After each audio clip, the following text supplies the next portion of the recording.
Libro de Marcos capítulo 4 y trataremos el versículo 35 hasta el versículo 41. Marcos 4, 35 al 41. El tema para este día es ¿en dónde está tu fe? La cuestión es, no estoy cuestionando en forma negativa, sino simplemente una pregunta que tal vez usted internamente pueda contestar. ¿En dónde está su fe? Estaba yo en Costa Rica haciendo obras misioneras. Tal vez tenía yo 18 años, tal vez 19, no recuerdo, hace bastante rato de esto. Recuerdo yo como hoy, esto fue algo que pasó y que nunca se me ha olvidado, una experiencia que el Señor me permitió tener, en donde Él me instruyó a continuamente crecer en mi fe. No tenía vehículo yo en esa ocasión y vivía en la capital de Costa Rica, San José. Para llegar a la montaña, a la reserva indígena donde trabajaba, llamada Chirripó, necesitaba yo tomar un taxi. Salía yo de mi casa como entre 4 a 5 de la mañana. Tomaba un taxi como por 40 minutos, luego un bus por unas, 5 horas, después otro bus como por 2 horas, y después caminaba 2 horas y media. Y después de esas 2 horas y media, lo que esas 2 horas y media hacían era que me llevaban de la parada de bus hasta la casa de Oldermar, así se llamaba Oldermar. Oldermar era como el jefe del área tribal, ¿ok? Él tenía una casa, un negocio, era el más adinerado entre ellos también. Y él era amigo mío. Éramos conocidos y de vez en cuando utilizaba yo las oportunidades que el Señor me brindaba para compartir el Evangelio con él, aunque él nunca abiertamente aceptó nada. Pero en esta ocasión, ya a la hora que llegué yo a la casa de Oldermar, ya era por ahí de las 8 de la noche. Y a mí no me gusta caminar en la reserva de noche, por muchas razones, pero la principal es que muchas serpientes salen en la noche. Y en Costa Rica hay serpientes muy venenosas. Hay serpientes que pueden matar a una persona, el veneno de ellas, en 3 horas. Y el hospital más cercano está como en vehículo, que yo no tenía, como a, unas 7 horas. Entonces no vale la pena estar caminando de noche por ahí. Y aparte de que obviamente estamos hablando en ¿verdad? En la reserva indígena son áreas vírgenes en Costa Rica y hay jaguares y toda esa clase de animales. Entonces yo prefiero no salir de noche. Me asilé en la casa de Oldermar por esta noche, pero también lo hicieron una familia que traían a un niño enfermo. No sé yo qué tenía el niño, obviamente yo no soy doctor de medicina ni de nada, entonces ¿qué voy a saber yo?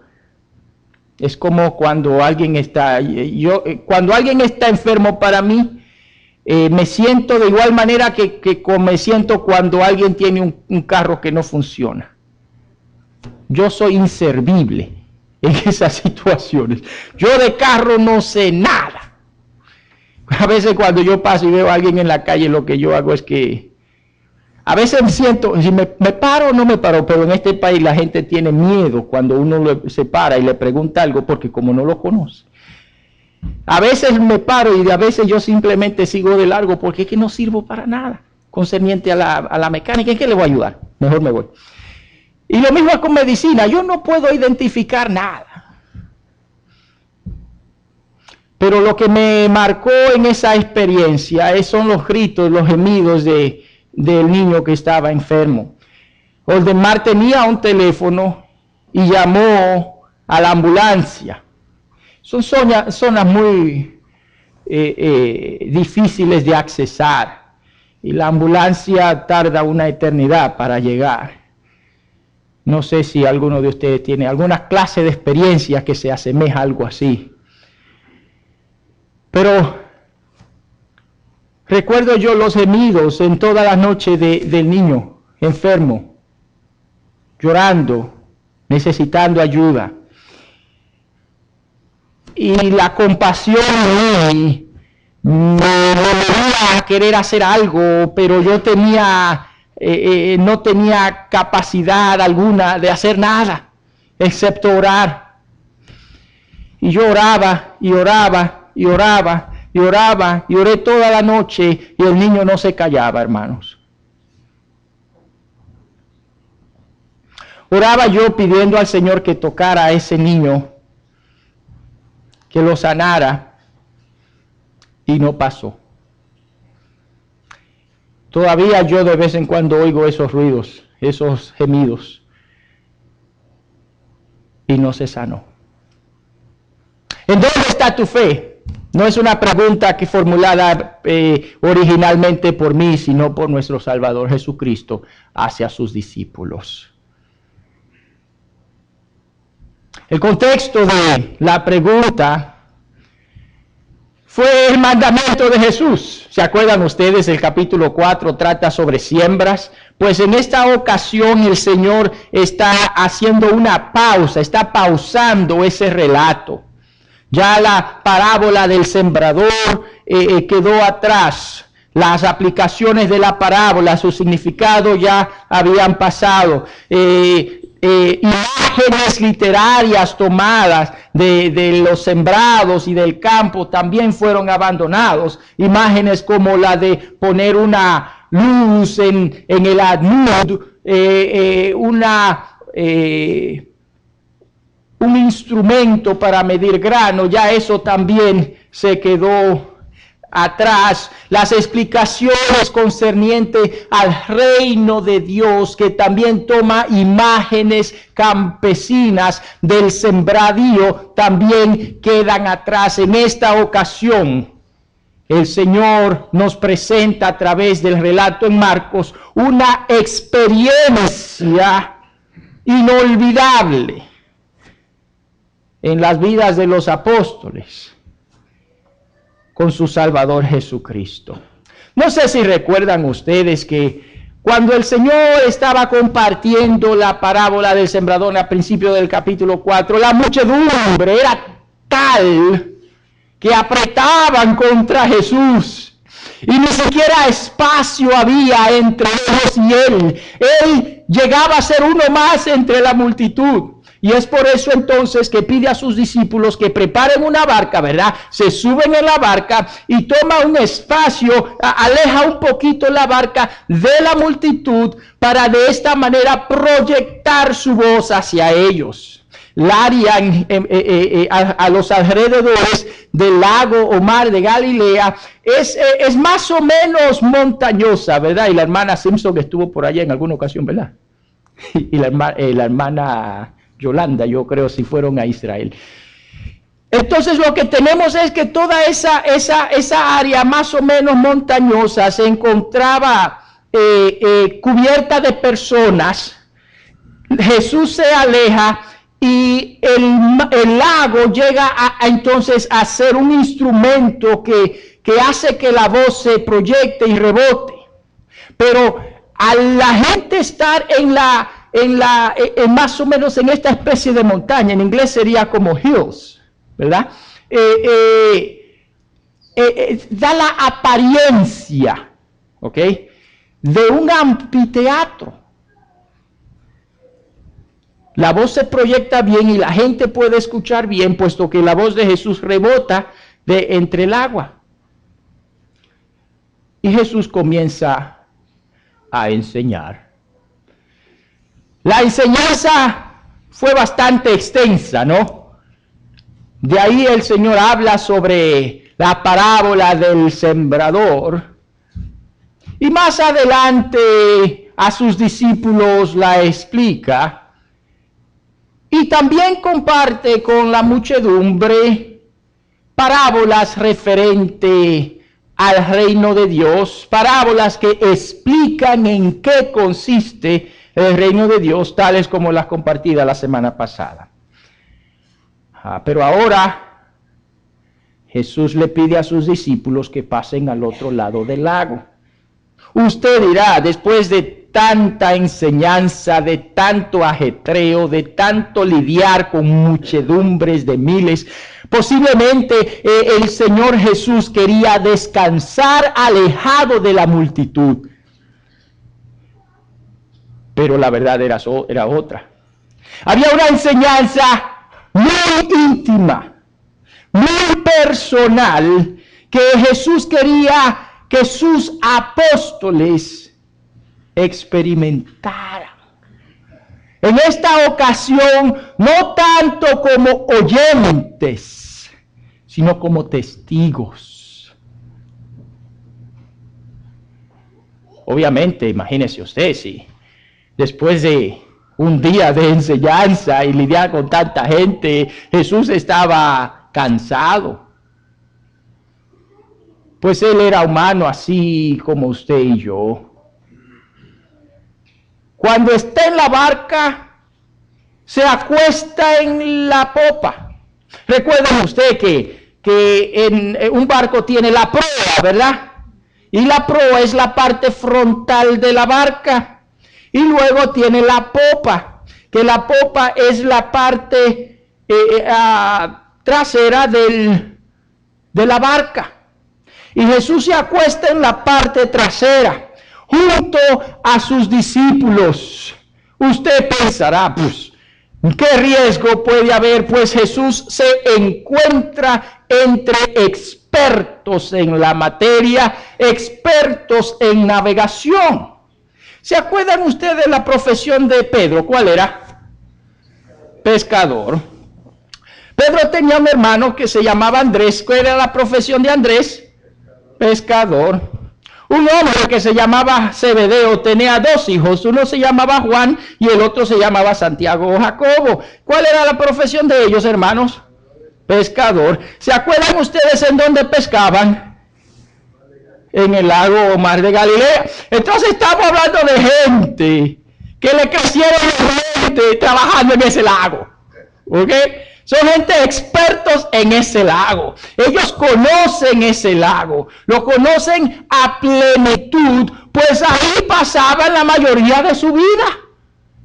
Si eso era lo que hacían, imagínese usted, la gran parte de su día usted la pasa en el trabajo, ¿verdad? Sí, ¿verdad? Un día tiene 24 horas, si duerme 8, ahí va una gran parte de ella. Si trabaja 1 hora, ahí se fueron 2 horas ida y vuelta. Y unas 8 horas en el pescando. Pero el asunto, si usted pesca, hay ciertos aspectos de la pesca que a usted le gusta. Uno de ellos es la paciencia, ¿no? La serenidad que demanda la pesca. Usted tira las redes y tira las redes y tira las redes. Es una especie de cacería, ¿verdad? Porque tiene que saber en dónde tirar la red. Es bastante interesante porque usted está tratando de entender y ser más inteligente que los peces, ¿verdad? ¿En dónde fue que se metieron? Ah, las redes aquí no están funcionando, entonces déjame ver, yo creo que están allá. Los vientos, la luz, porque todo eso tiene efecto, las algas, todo, tienen que estar por aquí, entonces por allá se van a pescar. Los discípulos de Jesús eran expertos en eso. Pues no todos, pues que también había gente de la ciudad, un cobrador de impuestos rico que sabe de la pesca, ¿verdad? Como lo era el caso de Mateo o de Leví. Judas Iscariote, que también aparenta ser una persona conocedora de finanzas, pues fue escogido para ser tesorero de Jesús. ¿Qué va a saber Judas Iscariote de la pesca? Pero no se preocupen, dentro de 12 hay 4 que viven de eso. La gente sabe de eso. Jesús se duerme. Y deja que sus discípulos hagan lo que saben hacer, navegar en el mar en donde trabajan. Por lo menos una gran parte de ellos. Hay algunos que conjeturan que posiblemente 7 de los 12 apóstoles eran pescadores. Jesús se duerme. Se duerme en la travesía. Pero algo pasó. Algo interesante pasó. Porque aparentemente el clima era apto para la navegación. El lago de Galilea o el mar de Galilea, como era conocido, es el lago más bajo del mundo. Solamente el mar Muerto es más bajo que el mar de Galilea. El aire cerca del lago es caliente, pero a través de las montañas de sus alrededores sale aire frío. Cuando ese aire caliente que se asienta en el lago comienza a relacionarse con el aire frío que va, la cosa se pone fea. Nosotros sabemos que eso normalmente pasa. Cuando hay tornados es porque aire frío y aire caliente se comienzan a relacionar. Si de repente que está frío se pone caliente, usted sabe que algo va a pasar en la temperatura. Algo pasó. ¿Qué? Pues yo no sé. Pero aparentemente había seguridad al inicio de la travesía, pero más adelante la cosa cambia. Los vientos se hacen más recios. Más recio. Posiblemente la visibilidad se había limitado por causa del tamaño de las olas. El lago le llamaban mar por su gran inmensidad. Tenía 13 millas de largo y 8 millas de ancho. Bastante grande, ¿verdad?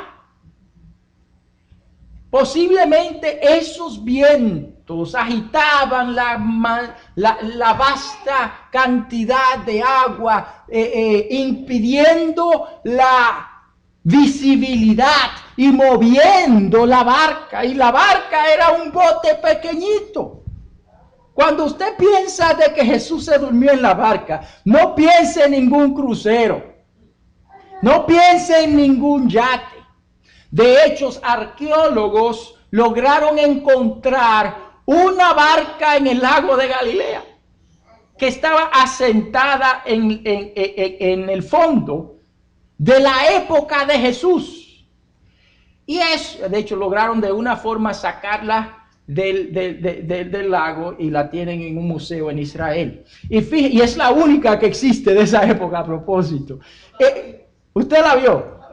Sí. Y es una cosa chiquita, hermanos. Es como si usted se pone a inventar hacer una barca y de repente usted termina haciendo algo como lo que ellos usaban. Algo bastante humilde comparativamente a cualquier cosa que exista hoy en día. Y cuando esas olas comienzan a pegar contra un barco tan pequeño, la gente se comienza a asustar. Porque los expertos en la navegación reconocen el peligro que se encuentran. ¿Ha estado usted, mi hermano, mi hermana, en una situación en donde su vida corre peligro? Levante la mano si este ha sido su caso. Que usted sabe, esto es posible que no salga de aquí. Ok. No es placentera la experiencia. Estaba yo en Costa Rica y rentamos o alquilamos una camioneta, una troca vieja para ir a la montaña. ¿Se acuerdan cómo uno llega ahí? Okay. El camino son uno para llegar al área donde se termina la calle, cuando yo dije, Oldemar vive donde se termina la calle. Después que se terminó la calle es a caminar abajo, un precipicio grandísimo. Yo tengo fotos de ese lugar si quieren ver. Y uno tiene que bajar la montaña como por 3 o 4 horas, dependiendo qué tan rápido usted pueda caminar, hasta que llega al fondo. Y cuando llega al fondo hay un río, y después hay que cruzar ese río, y luego hay que caminar más para llegar a la primera aldea. Pues rentamos nosotros esa camioneta vieja, y la gracia le damos al Señor, nos llevó hasta la casa de Oldemar. Pero había que regresar, y cuando regresamos, en una de esas bajadas, que si se te fueron los frenos te mueres, se nos fue los frenos. Estaba yo atrás en la camioneta o en la troca. Me dice un hermano que se llama Vern, él de hecho vino aquí hace unos 2 o 3 años. Me dice Vern en inglés, get ready to bail. Y yo le dije a Vern, what's that? Because I didn't know what bail means. Yo no sabía lo que eso significaba. Y él me estaba diciendo, prepárate para tirarte de la camioneta, porque se nos fue los frenos. Hermanos, si a usted se le van los frenos, usted se va a morir. ¿Ok?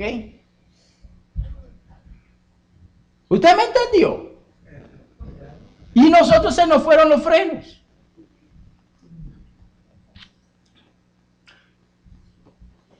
Las personas que han estado en experiencias similares, donde están a punto de morir, cuentan, obviamente no murieron, pero entendían que la posibilidad era bastante real, cuentan de cómo su vida pasa como una película por su mente. Y piensan en su papá, en su mamá, en sus hermanos, en su tío, en sus primos. Piensan en su esposa o esposo, si tienen alguno. Piensan en sus hijos, si es que lo tienen. Y eso le pasa, esas imágenes les pasa por la mente, como si fuera una película. Porque saben que en este mundo no lo van a volver a ver. Pues la gloria le doy al Señor de que logramos de una u otra forma. Nosotros nos tiramos del carro, pero el chofer no se tiró. Pero Bernie y yo sí nos tiramos. Y de una forma, yo no sé cómo, el Señor hizo la obra. Y el hermano pudo lentamente, chocando el carro, detener la velocidad del vehículo. Y se paró. Y por eso aquí estoy yo hoy. La experiencia de saber de que usted va a morir hoy no es placentera. Por más que usted quiera ir al cielo, usted todavía se toma su medicina. ¿Verdad que sí? Me voy con él, pero más tarde, Señor.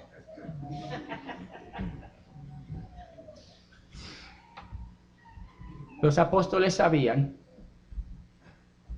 que iban a morir. ¿Qué está haciendo Jesús, hermano? Oye, esa barca está de un lado a otro, tal vez a punto de caerse, y Jesús está tan estropeado que está durmiendo. No es momento de dormir, ¿ok? Cuando hay peligro de esa naturaleza, la adrenalina llega, el apetito se disminuye y uno está completamente alerta a la situación. ¿Y qué está haciendo Jesús? Los apóstoles están tratando de distribuir, me imagino yo, el peso de la barca, moviéndose de aquí para allá y de allá para acá para que no se voltee la barca. ¿Y qué está haciendo Jesús? Entonces, oye, ¿qué clase de sueño es ese? Que un movimiento de esa naturaleza y toda esa agua y todo el mundo tiene que estar mojado. ¿Usted ha dormido mojado a propósito? A mí no cuando era bebé. como adulto. Si hasta cuando le tiran el agua a uno, si uno está durmiendo y una vez se despierta. Jesús está durmiendo. Llegan un apóstol y le dice, oye, tú no te preocupas de que vamos a morir. Básicamente lo que le mencionó. Versículo 38. Él estaba en la popa, durmiendo sobre un cabezal. Lo despertaron y le dijeron, Maestro, ¿no tienes cuidado que perecemos? Oye, tú no tienes interés en nuestra vida, en nuestras vidas. El que conoce de los misterios del reino, ¿no sabrá cómo mantenernos con vida? El que sana al enfermo, ¿no podrá librarnos de la muerte? Ciertamente, ¿quién puede traer a la vida al muerto o hacer que la fiebre se desaparezca o que el leproso sea limpio? ¿Algo puede hacer para salvarlos? Despertaron al maestro. Y el maestro, como tal, está listo para la enseñanza.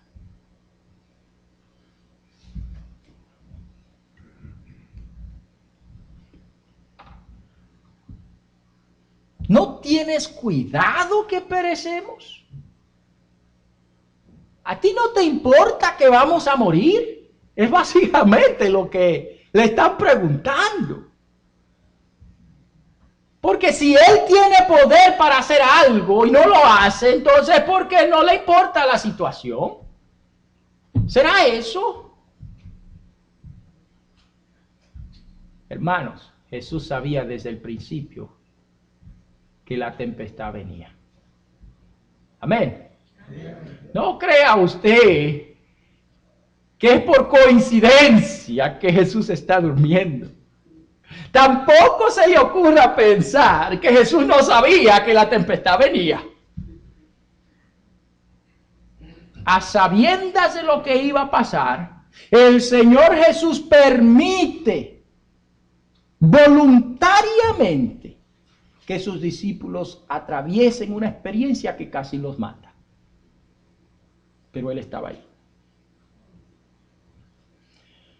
A veces, hermanos, uno piensa que el seguir las ordenanzas de Jesús va a garantizar un camino placentero. ¿Se acuerdan? ¿Quién fue el que dijo vamos al otro lado? Fue Jesús. La idea de la navegación fue de Él. Vamos al otro lado. Y los discípulos tal vez pensaron, para morir. El obedecer al Señor tiene su precio, hermanos. Pero es un precio que nos ayuda a crecer en Él. El obedecer al Señor tiene sus riesgos. Pero son riesgos que nos ayudan a prepararnos para lo que viene. La tempestad vino como obediencia al mandamiento. No crea usted que al ser fiel al Señor, las cosas le serán fáciles. No piense usted que obstáculos no vendrán a su vida, porque usted está haciendo lo que el Señor le mandó.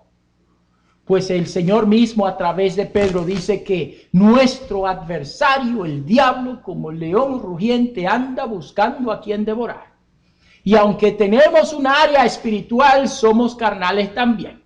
Y los leones se alimentan de carne y quieren devorarnos.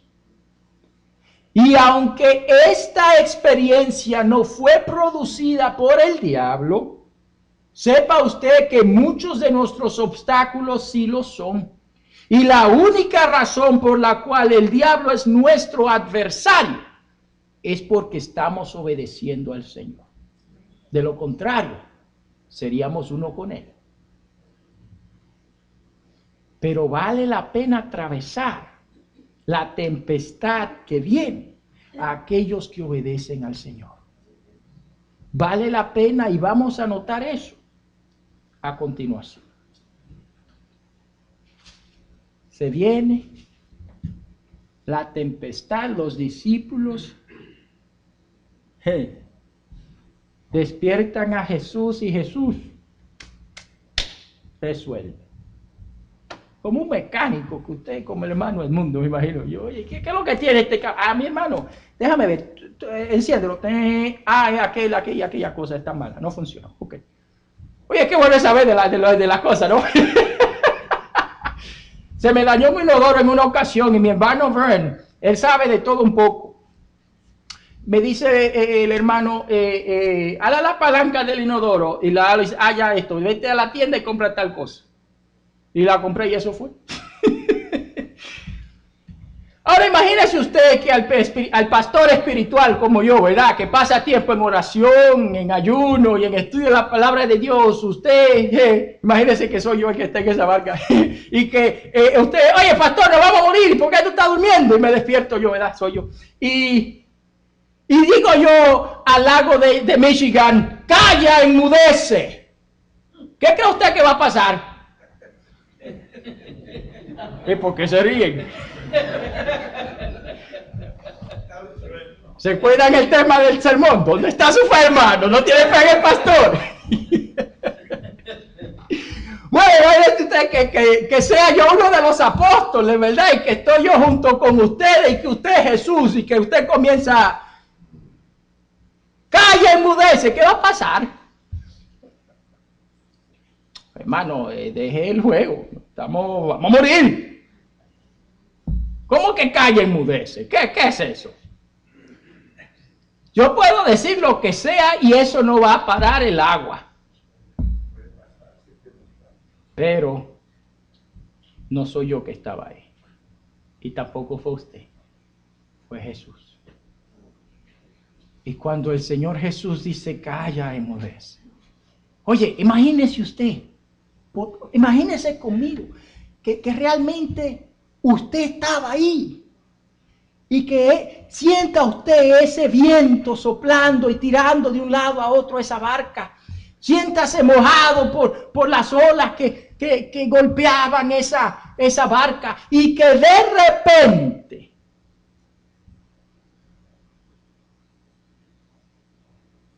la calma. Solo porque Jesús dice calla, enmudece. La gloria le damos a Él porque Él es nuestro Salvador. Y aquí el Señor demuestra que verdaderamente Él es Dios.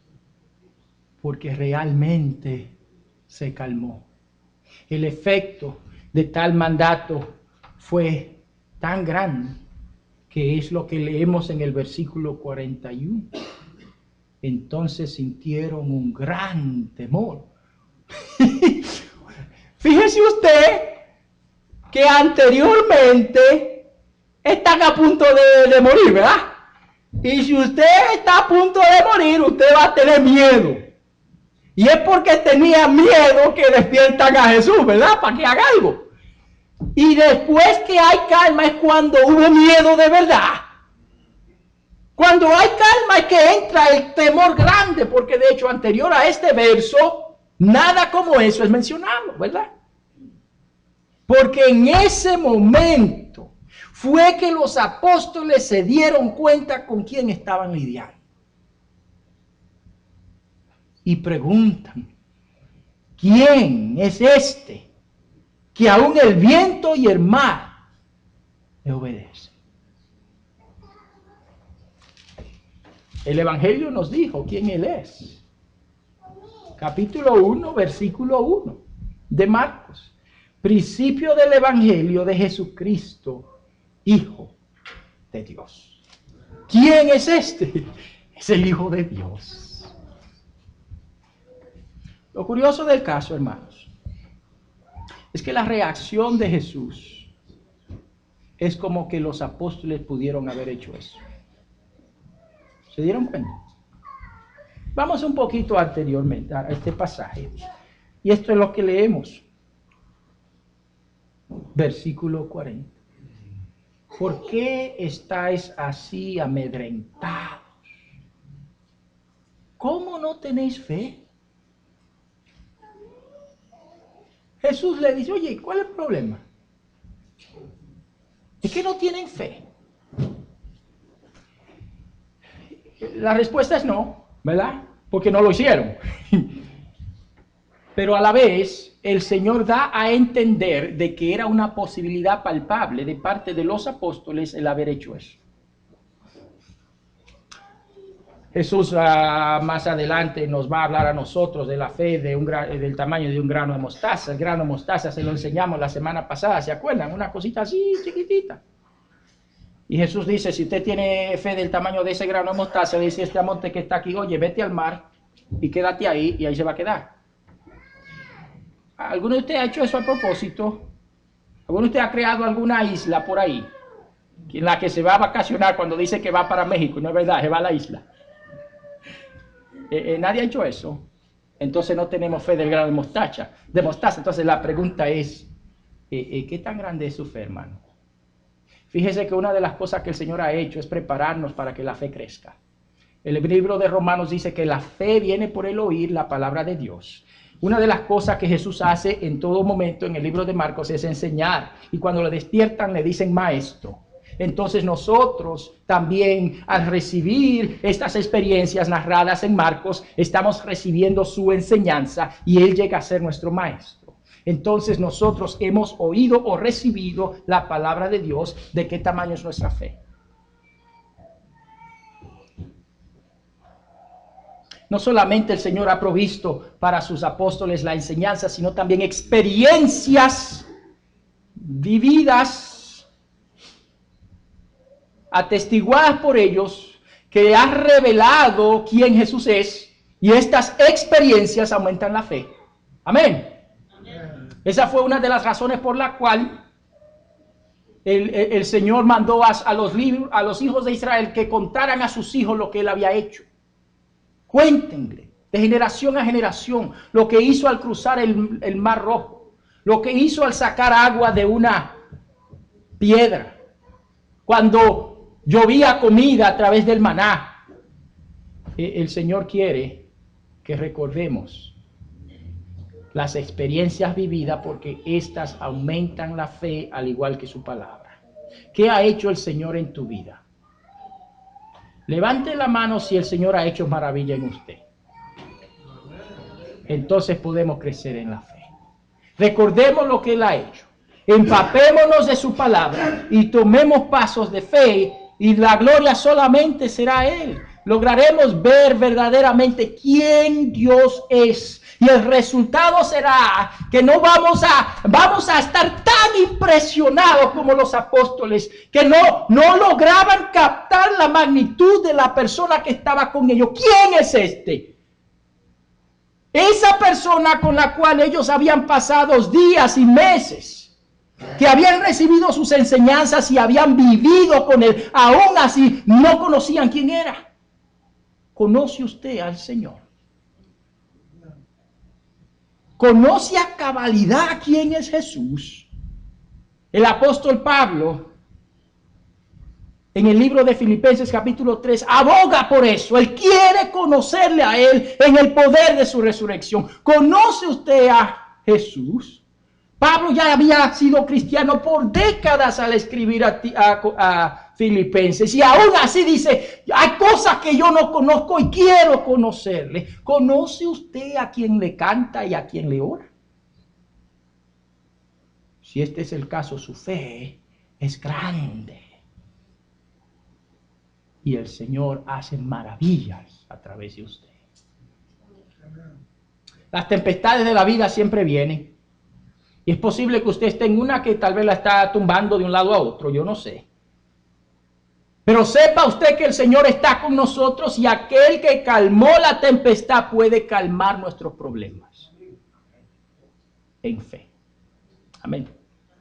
No que yo calmo la tempestad porque tengo fe. Dios calma la tempestad. Las tempestades vienen inesperadamente porque vienen después de la calma. Eso es lógico. Si una tempestad no se podría identificar si es inmediatamente, sin pausa, después de otra, ¿verdad? ¿Cómo sabe uno que viene una tempestad después de otra? Bueno, porque hubo una pausa, ¿verdad? Antes y después de cada tempestad hay calma. Si usted está en calma, la tempestad viene. Y si no está en calma es porque está en la tempestad. Pero Cristo también está con nosotros y Él puede traer paz y calma a nuestras vidas. La pregunta de Jesús debe ser contestada por usted.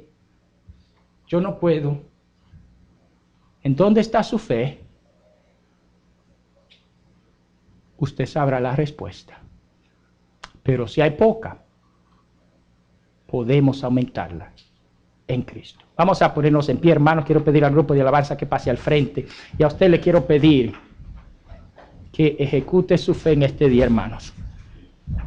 Que declare victoria sobre la tempestad de su vida, confiando en que Dios va a obrar de la forma en que, aunque tal vez no lo percibimos, está obrando hoy.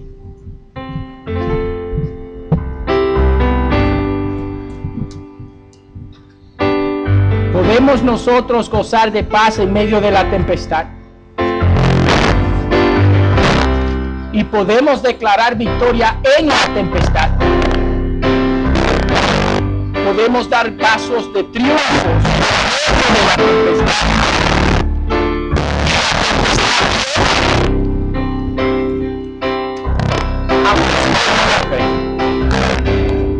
Y tal vez la tempestad está en su vida. De haber calma en Cristo. Tomemos la decisión de crecer en nuestra fe mientras cantamos este himno. Si usted todavía no ha entregado su corazón a Jesús, le pido que pase y le reciba al Salvador. Él traerá paz a tu vida. Ese que forma vidas. Ven a Cristo en este día. De igual manera, si necesitas oración, puede pasar.